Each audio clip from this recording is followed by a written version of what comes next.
राज्यातील शेतकऱ्यांना येत्या 6 मार्चला आनंदाची बातमी मिळण्याची शक्यता आहे, कारण शेतकरी कर्जमाफीच्या हालचालींना आता वेग आलाय।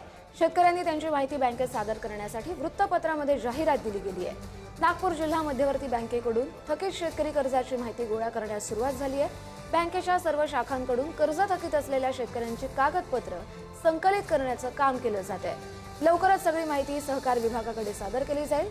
राज्य सरकारने 30 जून पर्यंत कर्जमाफीचं धोरण जाहीर करण्याची घोषणा केली होती आणि त्यामुळेच आता 6 मार्चला कर्जमाफीचा निर्णय घोषित करून शेतकऱ्यांना गोड बातमी मिळते का हे पाहावं लागेल। 30 जूनच्या आत शेतकऱ्यांची संपूर्ण कर्जमाफी व्हावी आणि सरकारला त्याची आठवण व्हावी यासाठी बच्चू कडूंची 1 मार्च पासून पदयात्रा सुरू होते आहे। मात्र त्याआधी शेतकऱ्यांच्या कर्जमाफीच्या संदर्भातल्या सरकारकडून हालचाली देखील सुरू झालेल्या आहेत। नागपूरच्या एका बँकेने जाहिरात देखील प्रसिद्ध केलेली आहे आणि त्या संदर्भातले दस्तावेज मागवलेले आहेत। या संदर्भात बोलण्यासाठी माझ्यासोबत बच्चू आहेत। भाऊ, बँकेकडून जर पाहिलं तर आता हालचाली सुरू होताना दिसत आहेत, सरकारकडून तसे आदेश आलेले दिसत आहेत आणि बँकांनी जाहिरात देखील काढलेली आहे कर्जमाफी संदर्भात। नाही, ही माहिती फार जुनी आहे। मागितलं जातं त्यांनी जाहिरात आता काढली।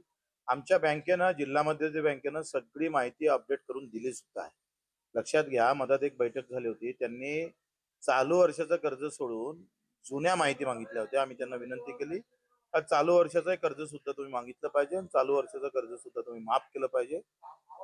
कारण फडणवीस साहेब हे वारंवार सांगत होते का दुष्काळातल्या शेतकऱ्यांना कर्जमाफी दिली जाते। दुष्काळातला शेतकरी सुटावणे एवढ्या अपेक्षा आहे।